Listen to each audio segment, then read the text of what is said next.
Mon nom est Clara Dixon, et j'ai créé une marque de mode durable à Fargo, dans le Dakota du Nord. À 32 ans, je pensais avoir créé une vie dont je pouvais être fier, une entreprise en pleine croissance, un mari aimant et une famille que j'essayais de garder proche, malgré la perte précoce de ma mère. Je leur avais même permis de vivre dans la maison qu'elle m'avait laissée, espérant que cela nous aiderait à nous sentir à nouveau entiers. Mais j'avais tort. Tout s'est effondré lorsque j'ai découvert que mon mari m'avait trahi avec ma propre sœur, la fille de mon père issue de son second mariage. Ils ont eu un enfant ensemble, et mes parents ont exigé que je paie pour subvenir aux besoins de ce bébé, comme si leur tromperie était en quelque sorte de ma responsabilité. Dans une salle d'audience bondée, ma sœur tenait la main de mon mari, sa voix dégoulinant d'arrogance. « Le tribunal se rangera de notre côté », a-t-elle dit. Elle est juste amère et seule. Mes parents se tenaient derrière elle, leurs expressions satisfaites comme si je leur devais quelque chose pour leurs mensonges. Ils pensaient pouvoir me contraindre à me soumettre, insistant sur le fait que l'enfant était mon fardeau parce que nous étions une famille. Ce qu'ils ne savaient pas, c'est que j'avais déjà découvert leur stratagème, non seulement voler mon entreprise, mais aussi prendre la maison que ma mère m'avait laissée. Chaque mot qu'ils prononçaient était calculé, chaque acte de gentillesse une performance. Je suis resté ferme, le cœur battant, et j'ai souri. Je n'ai pas besoin de prouver mon innocence, ai-je dit doucement. J'ai juste besoin de montrer au monde leur culpabilité. Ce que j'ai révélé ensuite a anéanti tous leurs plans, tout comme ils avaient essayé de détruire le mien. Vous voulez savoir comment j'ai inversé la situation? Restez avec moi, car la vérité a été plus profonde que leur trahison. Avez-vous déjà été confronté à des attentes familiales qui vous ont donné l'impression d'avoir un couteau dans le dos? Partagez votre histoire ci-dessous. Parlons de la façon de se défendre. J'ai grandi dans un petit quartier de Fargo, élevé par mon père et ma belle-mère après avoir perdu ma mère. Elle s'appelait Helen Dixon, une créatrice dont les croquis ont rempli mes premiers souvenirs. Elle est partie trop tôt, laissant derrière elle un vide et une poignée de souvenirs précieux. Mon père, Ronald Dixon, a vite tourné la page, épousant Yvonne Perry peu après. Leur fille, ma demi-sœur, Bridget Walsh, est arrivée peu de temps après, un paquet hurlant qui a changé notre maison pour toujours. Dès le début, il était clair où se situait l'affection d'Yvonne. Elle adorait Bridget, tandis que Ronald suivait son exemple, me donnant l'impression d'être une invitée dans ma propre maison. Quand j'étais petite, j'étais souvent chargée de m'occuper de Bridget, ses petites mains tendant toujours vers quelque chose. « Tu es la grande sœur, Clara », disait Yvonne sèchement, s'attendant à ce que je garde sa fille sous contrôle. Si Bridget renversait une boisson ou pleurait toute la nuit, c'était moi la coupable. Ronald restait silencieux, son hochement de tête approuvant silencieusement Yvonne, me grondant. J'avalais ma douleur, désespéré de ressentir un sentiment d'appartenance. J'avais déjà perdu ma mère. Cette famille fracturée était tout ce qu'il me restait. Au fur et à mesure que Bridget grandissait, mes responsabilités augmentaient. Je la nourrissais, apaisais ses crises de colère et nettoyais ses dégâts pendant qu'Yvonne et Ronald sortaient. Si elle refusait de manger, la faute était à moi. Pourquoi ne peux-tu pas la gérer, s'énervait Yvonne, tandis que Bridget, même quand elle était petite, semblait savoir qu'elle pouvait tout se permettre. L'école n'était pas non plus une évasion. Bridget, charmante avec les professeurs, me laissait toujours gérer ses bêtises. Pendant les projets de groupe, elle bavardait pendant que je faisais le travail, puis se prélassait dans le mérite. Quand je protestais, Yvonne me traitait d'égoïste. « C'est ta sœur », disait-elle, comme si cela effaçait l'injustice. Ronald haussait simplement les épaules. « Débrouille-toi, Clara », marmonna-t-il. Je me suis plongé dans le travail scolaire, espérant que la réussite me vaudrait le respect.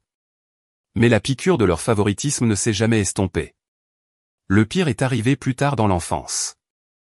Je gardais une boîte avec les trésors de ma mère, un médaillon, quelques photos et une délicate robe bleue qu'elle avait créée, ses minuscules coutures florales étant un morceau de son cœur. Un après-midi, j'ai trouvé Bridget dans ma chambre. La robe était froissée sur le sol, déchirée au niveau des coutures. Elle avait essayé de l'enfiler, ses mains négligentes déchirant le tissu fragile.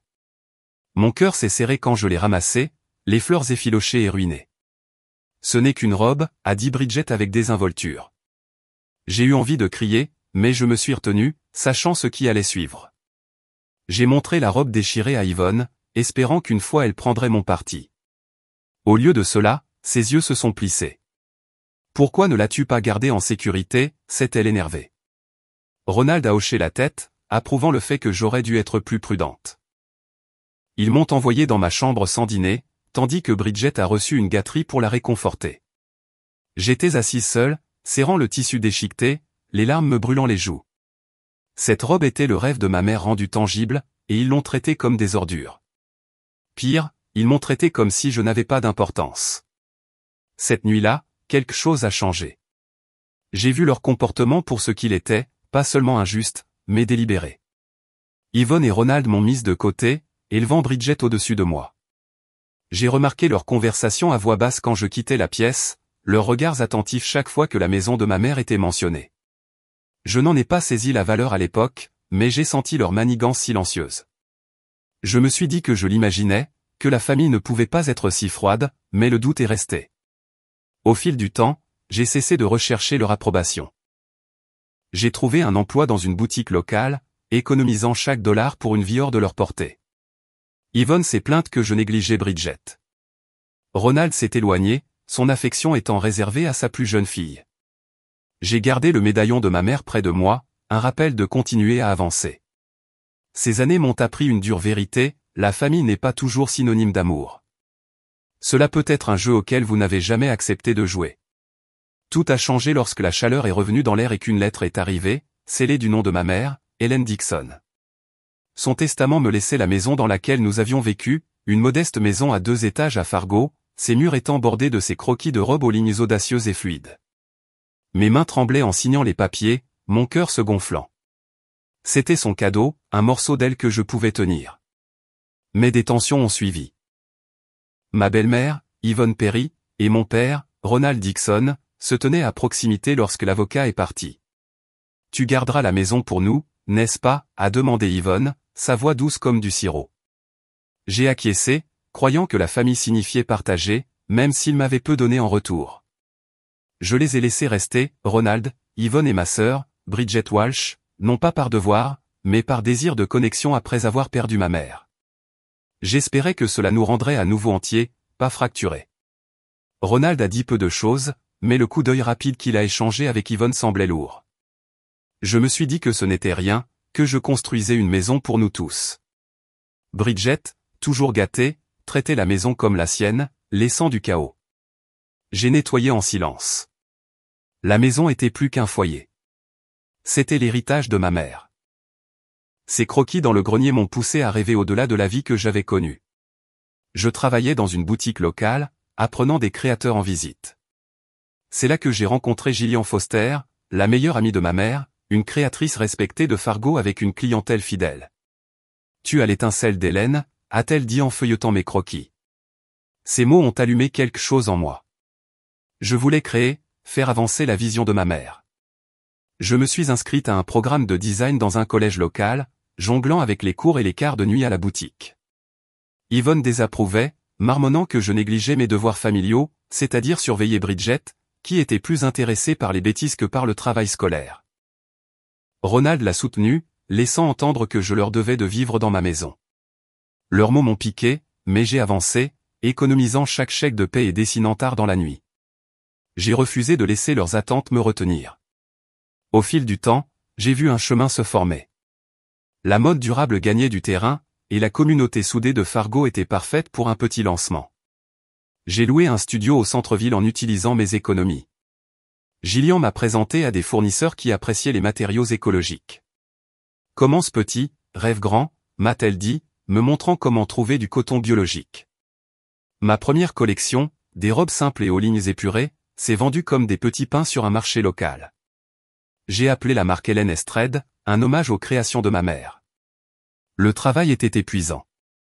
Je passais de longues journées à coudre et à rencontrer des clients. Yvonne et Ronald n'offraient aucune aide, seulement des critiques sur mes plans fantaisistes.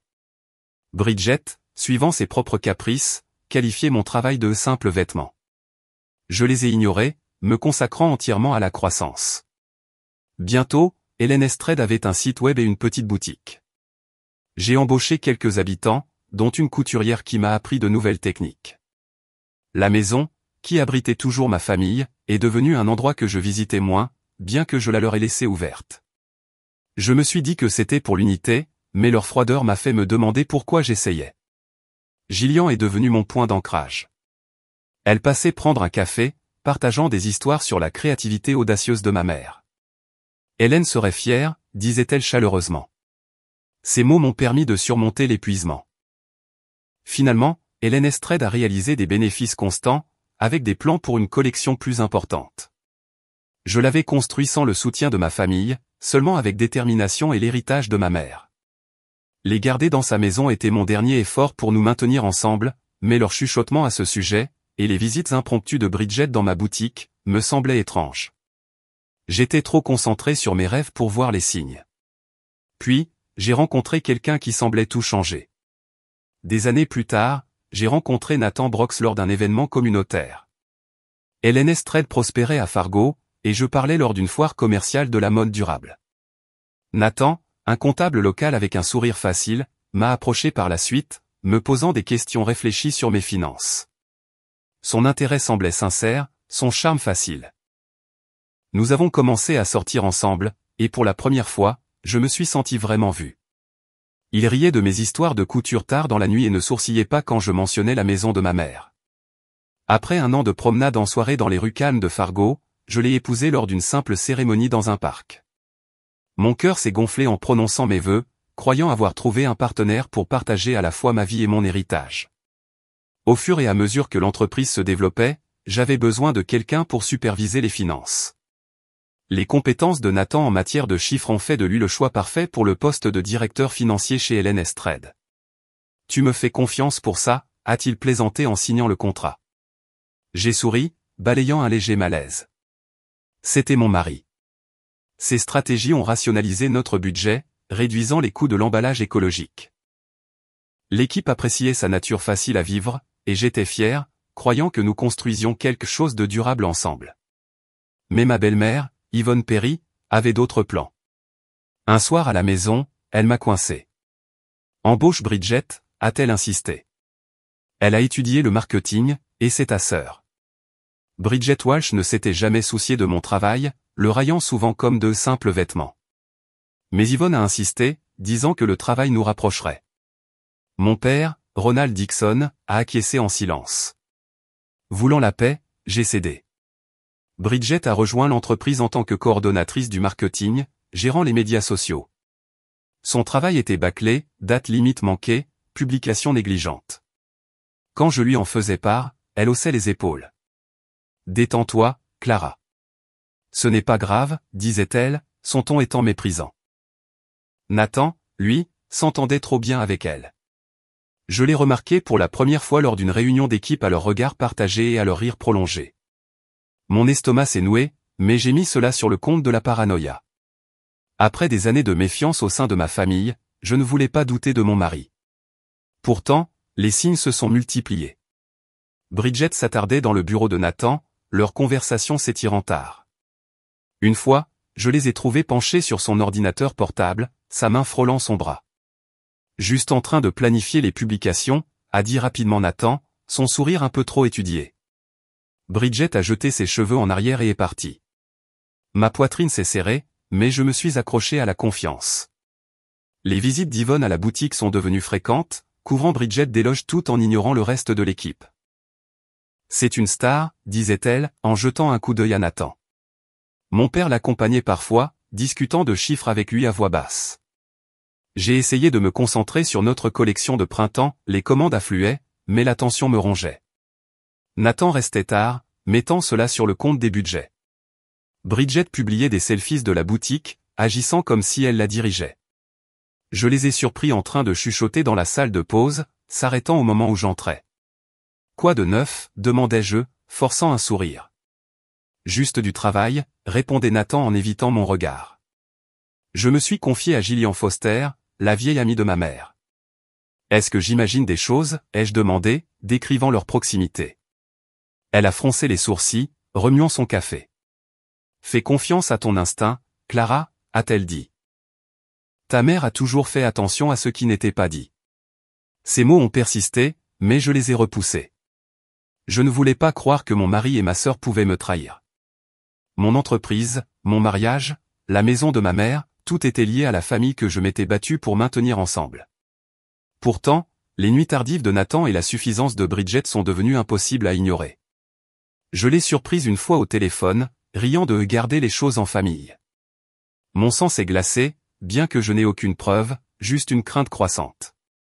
Un soir, Tessa a signalé une dépense étrange dans nos livres. Elle était ma comptable de confiance chez Hélène Estrade, son œil vif repérant ce que j'avais négligé. « Clara, ça ne colle pas », a-t-elle dit en pointant une série de paiements libellés honoraires de consultation à une société appelée BW Design. Mon estomac s'est noué. Nathan, mon mari et directeur financier, gérait toutes nos finances, et je lui avais fait entièrement confiance. J'ai remercié Tessa, ma voix étant ferme, malgré le malaise qui s'insinuait. Quelque chose n'allait pas, et je ne pouvais plus l'ignorer. Je suis resté tard à la boutique, épluchant les documents financiers. Les paiements à BW Design étaient faibles mais fréquents, enfouis parmi les dépenses courantes. Ils n'étaient liés à aucun fournisseur que je reconnaissais, et Nathan ne les avait jamais mentionnés. Mes doigts planaient au-dessus du clavier alors que j'hésitais à le confronter.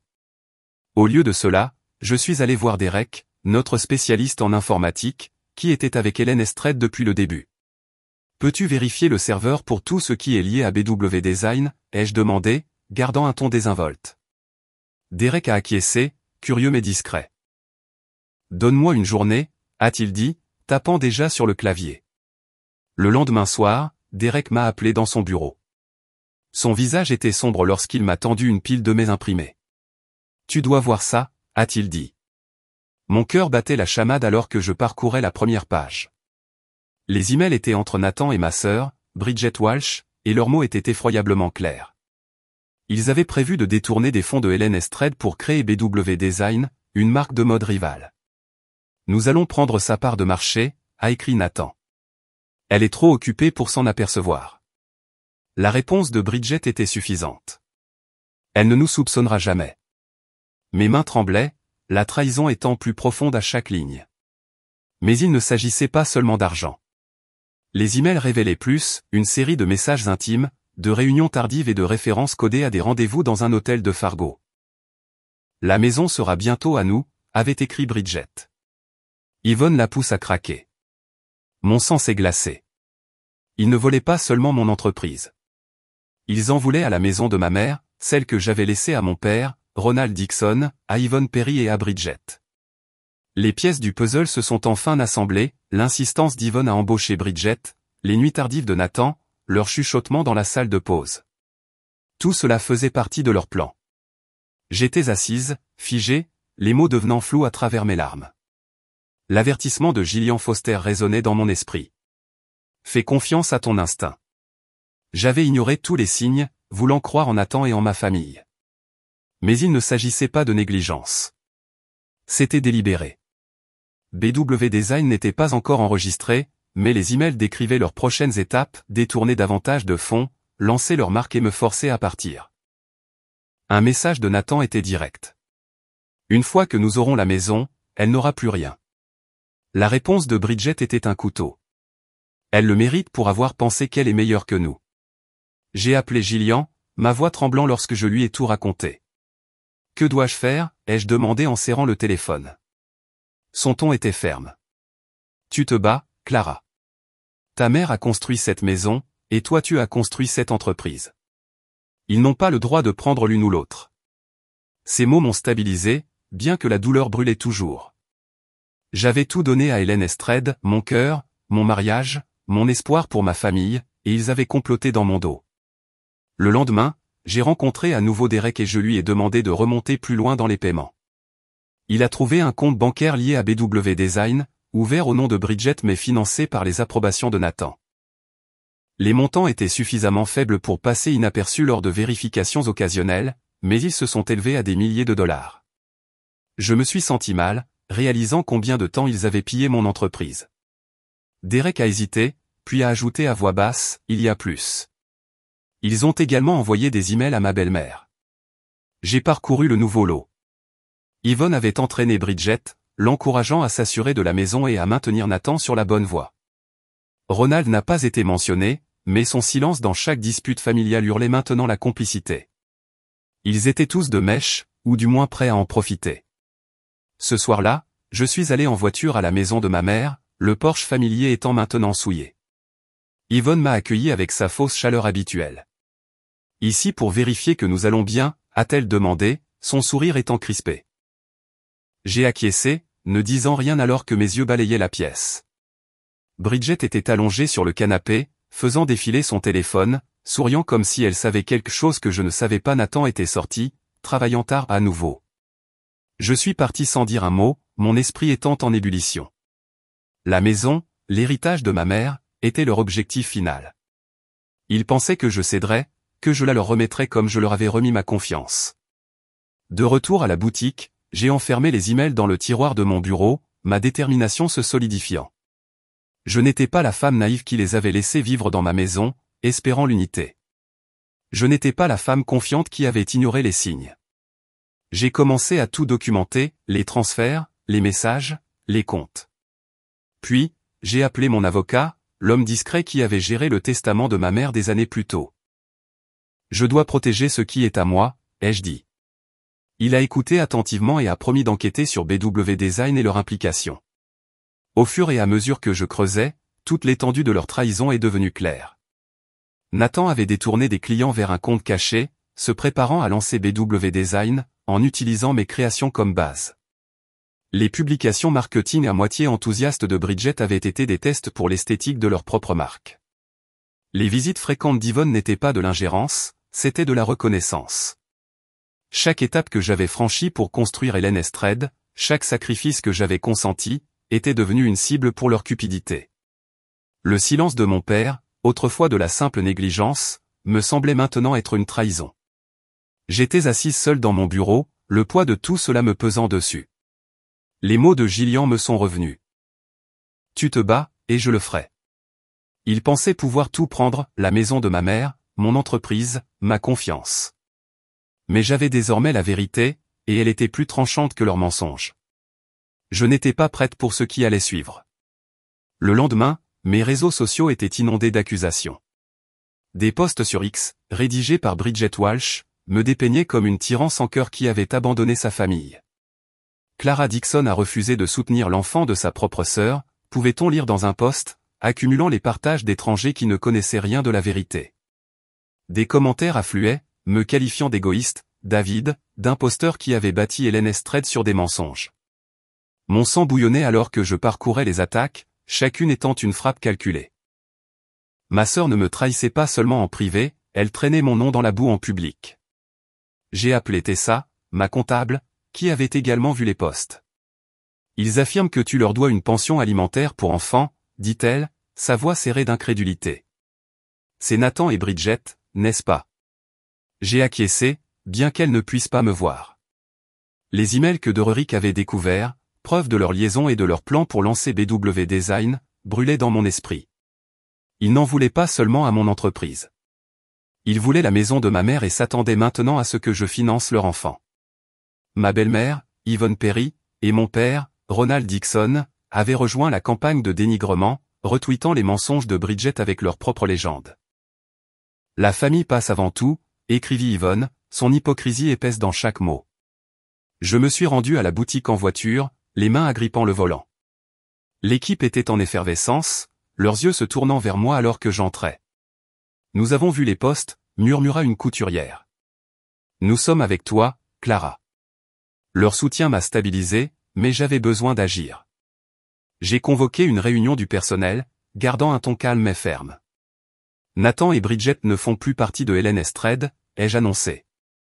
Ils ont travaillé contre nous. Des halètements ont traversé la pièce. Le charme de Nathan en avait trompé beaucoup, et la paresse de Bridget les avait frustrés pendant des mois. J'ai remis les lettres de licenciement à Derek pour qu'il les livre, en m'assurant que chaque étape soit documentée. C'est mon entreprise, ai-je dit. Personne ne la sape. Nathan a fait irruption 1 heure plus tard, le visage rouge. Tu ne peux pas me virer, a-t-il claqué, frappant sa main sur mon bureau. Tu vas le regretter. Je me suis levé, croisant son regard furieux. Je regrette de t'avoir fait confiance, ai-je dit, ma voix glaciale. Sors.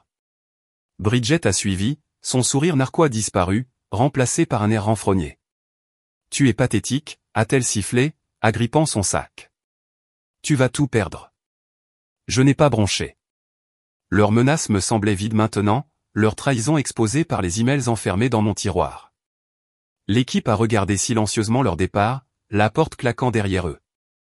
Les attaques en ligne ne se sont pas arrêtées. Yvonne a posté un fil de discussion m'accusant d'amasser la maison de ma mère, affirmant que je les avais mis à la porte. C'était un mensonge.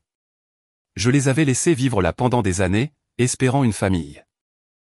Ronald a partagé son post, ajoutant « Elle nous a tourné le dos ». Leurs mots ont enfoncé le couteau, mais je n'étais plus la femme naïve qui mendiait encore l'approbation. J'ai contacté l'ami de ma mère, Gillian Foster, qui avait été mon roc à travers toutes les tempêtes.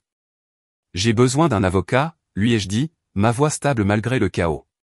Quelqu'un qui peut se battre sans pitié. Gillian n'a pas hésité. Appelle Heidi. Elle est perspicace et me doit une faveur. Heidi, l'avocate que Gillian m'avait recommandée, m'a rencontré à son bureau de Fargo le lendemain matin. Sa poignée de main était ferme, ses yeux scrutateurs. J'ai vu les postes, dit-elle, faisant glisser une tablette sur son bureau. Ils construisent un récit pour te faire pression. Je lui ai remis les emails que Derrick avait trouvés, détaillant le plan de Nathan et Bridget pour BW Design et leur liaison. Les sourcils d'Heidi se sont froncés pendant qu'elle lisait. C'est de la fraude, a-t-elle dit. Et la maison. Nous allons verrouiller le testament. Elle a expliqué que ma mère, Helen Dixon, avait créé un testament hermétique me désignant comme seule héritière. Yvonne et Ronald n'avaient aucun droit, mais leur campagne publique était destinée à forcer ma main. Heidi s'est plongée dans les détails juridiques, tirant les registres fonciers de la maison. Ils essaient de revendiquer la possession adversative, expliqua-t-elle d'un ton égal. Le fait d'y vivre depuis des années leur donne un argument faible, mais le testament le supplante. J'ai acquiescé, ma détermination se renforçant. La maison était l'héritage de ma mère, lié à Helen Estred, et je ne les laisserai pas la prendre. Heidi a promis de déposer une injonction bloquant toute action sur la propriété et de contrer leurs mensonges par une action en diffamation. Nous allons les démasquer, a-t-elle dit, tapotant un stylo contre son bureau. De retour à la boutique, j'ai travaillé avec Tessa pour sécuriser nos comptes. Nous avons gelé l'accès de Nathan et audité chaque transaction. Derek a effectué un balayage complet de nos serveurs, s'assurant qu'aucune donnée ne fuit vers BW Design. L'équipe s'est ralliée autour de moi, leur loyauté étant ma bouée de sauvetage. Les clients ont commencé à publier des messages en ma défense, partageant des histoires sur la mission durable de Helen Estred. Ne laissez pas les haineux gagner, a écrit l'un d'eux, réchauffant mon cœur. Mais le combat n'était pas terminé. Les postes de Bridget sont devenus plus méchants, affirmant que je l'avais privé de sa part légitime de l'entreprise. Yvonne a redoublé d'efforts, me traitant de honte pour la famille. Le silence de Ronald en ligne, associé à son approbation tacite de leurs mensonges, a été le plus douloureux de tous. Un soir, je suis allé en voiture jusqu'à la maison, les lumières du Porsche projetant de longues ombres. Yvonne a ouvert la porte, son sourire suffisant. « Tu viens mendier le pardon ?» demanda-t-elle. J'ai secoué la tête. « Je suis ici pour vous rappeler à qui appartient cette maison », ai-je dit d'un ton égal. Bridget se prélassait à l'intérieur, son téléphone à la main, probablement en train de rédiger un autre poste. Ronald était assis dans le salon, les yeux détournés. Je ne suis pas resté longtemps, juste assez pour clarifier ma position. Alors que je me tournais pour partir, Yvonne m'a interpellé, « Vous perdrez au tribunal ». Je ne me suis pas retourné. La confiance d'Heidi était maintenant mon armure. La tempête en ligne faisait rage, mais je me concentrais sur la protection de ce qui était à moi. Heidi a préparé une déclaration publique réfutant leurs allégations sans révéler les emails. Ceci était pour le tribunal.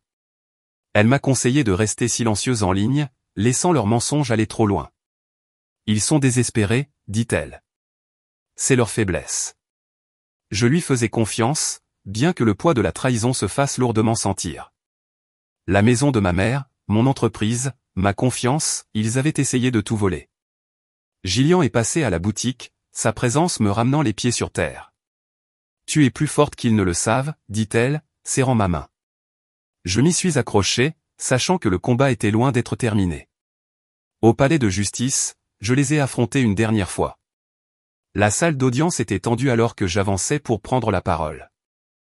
Le palais de justice de Fargo, avec ses bancs de bois froid, portait un poids que je n'avais pas ressenti depuis ma première bataille juridique il y a des années. Mes mains serraient un dossier de preuves, des emails que Derek avait découverts, et le testament de ma mère prouvant que la maison d'Hélène Dixon m'appartenait seule. De l'autre côté de la pièce, Nathan Brooks, Bridget Walsh, Yvonne Perry et mon père, Ronald Dixon, étaient assis à côté de leur avocat, leur visage oscillant entre défi et malaise. Je me suis redressé, ma résolution renforcée par des mois de leur tromperie. Martin, l'avocat chevronné qu'Heidi avait fait venir, se tenait à mes côtés. Sa présence calmait mes nerfs alors que j'affrontais le juge. « Votre honneur, commençai-je, ma voix stable malgré le nœud dans ma poitrine. Ces documents révèlent un plan calculé pour voler mon entreprise et la maison de ma mère. J'ai remis les emails, chaque page détaillant le plan de Nathan et Bridget pour canaliser des fonds vers BW Design, leur société écran. Leurs échanges intimes laissaient entrevoir une liaison, mais je me suis concentré sur la fraude. Ils ont essayé de prendre tout ce que j'avais construit, ai-je dit, en jetant un coup d'œil à ma sœur. Ses yeux se sont plissés, mais elle est restée silencieuse. Martin a pris le relais, son ton impérieux. Clara Marie Dixon a hérité de la maison de sa mère par le biais d'un testament hermétique, a-t-il déclaré, en présentant le document signé par Hélène Dixon. Les défendeurs, Nathan, Bridget, Yvonne et Ronald, n'ont aucune prétention légale. Il a pointé du doigt les emails décrivant comment Nathan, en tant que directeur financier, avait détourné des milliers de dollars de Hélène Estrade vers un compte bancaire au nom de Bridget. C'est du vol, a déclaré Martin. Leur campagne sur les médias sociaux était une tentative délibérée de faire pression sur Clara pour qu'elle abandonne ses biens. Le regard du juge s'est aiguisé, fixé sur les accusés. L'avocat de Nathan a rétorqué, arguant que la maison appartenait à la famille puisqu'ils y vivaient depuis des années. Clara leur doit une pension alimentaire, a-t-il insisté, en faisant un geste vers Bridget, qui serrait un carnet comme s'il contenait son innocence. Yvonne a acquiescé, son expression un masque de fausse douleur. Ronald regardait le sol, son silence plus fort que toute défense. Martin a rapidement répondu, en présentant les relevés bancaires que Tessa avait audités, montrant les virements non autorisés. La possession adversative ne s'applique pas, a-t-il déclaré fermement. Le testament est explicite, et leurs actions étaient frauduleuses. J'ai regardé Bridget remuer mal à l'aise pendant que Martin détaillait son rôle. Madame Walsh a utilisé son poste de marketing pour tester les designs de Clara pour BW Design, a-t-il dit, en affichant des captures d'écran de ses publications étrangement similaires au style de Hélène Estrade. Le juge s'est penché en avant, les sourcils froncés. J'ai repris la parole, ma voix s'élevant. Je les ai laissés vivre dans la maison de ma mère, dans l'espoir d'avoir une famille. Ils m'ont payé de retour avec des mensonges. Les lèvres d'Yvonne se sont pincées, évitant mon regard. La mâchoire de Nathan s'est serrée, son charme disparu. Heidi, assise derrière moi, a chuchoté, reste forte. Son travail avec Martin avait permis de bâtir une affaire hermétique. Ils ont retracé chaque transaction et chaque email jusqu'à Nathan et Bridget, avec les conseils d'Yvonne en arrière-plan. La complicité de Ronald était moins directe, mais son soutien à leurs mensonges était indéniable. La salle d'audience est devenue silencieuse alors que Martin jouait sa dernière carte, un appel enregistré, obtenu légalement, où Yvonne exhortait Bridget à repousser Clara jusqu'à ce qu'elle craque. Le visage du juge s'est durci, et une lueur d'espoir s'est agitée en moi. La défense a essayé de pivoter, m'accusant de fabriquer des preuves. Martin les a fait taire, en présentant la déclaration sous serment de Derek, confirmant l'authenticité des emails de nos serveurs. Ce ne sont pas des spéculations, a dit Martin. C'est une preuve d'intention de frauder. Le juge a prononcé une suspension d'audience, et je suis sorti avec Gillian Foster, l'amie de ma mère qui était venue me soutenir. Tu fais ce qu'Hélène aurait fait, a-t-elle dit, en posant sa main sur mon épaule. J'ai acquiescé, serrant le médaillon que ma mère m'avait laissé, son poids me ramenant les pieds sur terre. Lorsque le juge est revenu, sa décision a été rapide. Les preuves sont accablantes, a-t-elle dit. Clara Marie Dixon conserve l'entière propriété de la maison et de Hélène Estrade. Les demandes des défendeurs sont rejetées. Un murmure a parcouru la salle d'audience. Le visage de Martin est resté impassible, mais Heidi m'a serré le bras, les yeux brillants. Le juge a continué, les actions du plaignant justifient une enquête plus approfondie pour fraude et détournement de fonds. Le visage de Nathan a pâli et les mains de Bridget ont tremblé. Yvonne a chuchoté à leur avocat, son sang-froid se fissurant. Ronald avait l'air vaincu, les épaules affaissées. Les conséquences ont été désastreuses pour eux. Le juge a ordonné un gel des comptes de Nathan et Bridget en attendant une enquête criminelle sur BW Design. Leur tentative de lancer une marque concurrente s'est effondrée lorsque les fournisseurs, alertés par l'affaire, ont rompu leurs liens. Yvonne et Ronald ont été expulsés de la maison de ma mère, leurs affaires emballées sous la supervision du tribunal. La communauté de Fargo, autrefois influencée par les mensonges des médias sociaux, s'est retournée contre eux. Les journaux locaux ont couvert le stratagème raté, et Hélène Estrade a gagné un nouveau soutien alors que les clients se sont ralliés à mon histoire. Justice pour Clara, pouvait-on lire dans une publication, largement partagée sur X. À l'extérieur du palais de justice, l'air d'automne était vif et pur. Gillian m'a rejointe, un rappel de la force de ma mère. Tu t'es battue pour son héritage, dit-elle. J'ai acquiescé, le poids du procès s'allégeant lentement. Martin et Heidi m'ont rencontré plus tard, décrivant les prochaines étapes. L'affaire pénale prendra du temps, a dit Martin, mais leurs actifs liés à la fraude ont disparu. Je les ai remerciés, la voix rauque. La maison était légalement et émotionnellement à moi, et Hélène Estrade était en sécurité. De retour à la boutique, Tessa et Derek m'ont accueilli avec des sourires. L'équipe avait tout fait fonctionner, leur loyauté inébranlable. J'ai traversé le studio, touchant les tissus qui avaient inspiré ma mère. La piqûre de la trahison persistait, la tromperie de Nathan, la méchanceté de Bridget, les machinations d'Yvonne, le silence de Ronald, mais j'avais gagné. Leur plan pour me détruire avait échoué. J'ai regardé les croquis sur mon bureau, de nouveaux modèles pour la prochaine collection. L'héritage de ma mère vivait dans chaque point de couture, et personne ne pourrait jamais me l'enlever. Avec le procès derrière moi, j'ai finalement regardé vers l'avenir. En sortant du palais de justice, j'ai senti un nouveau départ prendre forme. Le poids du procès, la trahison de Nathan, la méchanceté de Bridget, et la complicité d'Yvonne et Ronald se sont finalement dissipés, laissant place à quelque chose de plus léger. L'air vif de Fargo a rempli mes poumons alors que je conduisais jusqu'à la maison de ma mère, maintenant vraiment à moi. La victoire au tribunal avait sécurisé Hélène Estrade et la maison qu'Hélène Dixon m'avait laissée. Mais une décision plus difficile attendait. L'enfant de Bridget, pris au piège des conséquences de ses machinations, avait besoin d'un avenir. Je ne pouvais pas détourner le regard d'une vie innocente, peu importe la profondeur des dommages causés par sa mère. J'ai rencontré Heidi à son bureau pour discuter de la garde de l'enfant. Bridget fait face à des accusations, a-t-elle dit d'un ton égal. Elle n'est pas en position d'élever qui que ce soit. L'affaire pénale contre ma sœur et mon ex-mari, Nathan Brox, les avait privés de leur stabilité. Leurs actifs liés à BW Design étaient gelés, et leur réputation à Fargo était en ruine. J'ai signé les papiers en tant que Clara Marie Dixon, acceptant d'en prendre la garde. Ce n'est pas à propos d'elle, ai-je dit à Heidi. Il s'agit de faire ce qui est juste. Elle a acquiescé, les yeux doux de respect. Le choix n'était pas facile. Mon cœur me faisait mal alors que je préparais une chambre dans la maison, la remplissant de jouets et de couvertures douces. Chaque petit geste me rappelait la cruauté de Bridget, ses messages me qualifiant d'égoïste, ses emails complotant pour voler mon entreprise. Mais l'enfant n'était pas elle. J'ai nommé l'espace Hope's Corner, un vœu silencieux d'offrir un nouveau départ plus doux. Gillian Foster, l'amie de longue date de ma mère, m'a aidé à m'installer. Tu es plus forte que je ne l'ai jamais été, a-t-elle dit en ajustant un petit berceau. J'ai souri avec gratitude. J'essaie juste d'honorer le cœur de maman. J'ai coupé tous les liens avec ma famille. Nathan, en attente de son procès, a envoyé une lettre implorant le pardon. Je l'ai brûlée sans la lire. Bridget, Yvonne Perry et mon père, Ronald Dixon, ont essayé d'appeler, mais j'ai bloqué tous les numéros. Leurs voix, autrefois tissées dans ma vie, n'avaient plus leur place dans mon avenir. La maison, autrefois symbole de nostalgie, est devenue un sanctuaire pour moi et l'enfant. J'ai embauché une gentille nounou locale pour m'aider pendant que je travaillais. La douleur de la trahison persistait, mais je refusais de la laisser me définir. Hélène Estrade a prospéré. Avec Tessa gérant les finances et Derek renforçant nos systèmes, nous avons agrandi la boutique. De nouvelles collections, inspirées des croquis de ma mère, ont attiré des clients de tout le Dakota du Nord.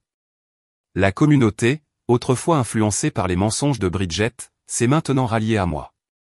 Les boutiques locales ont mis en stock nos modèles, et les messages en ligne ont loué notre mission durable.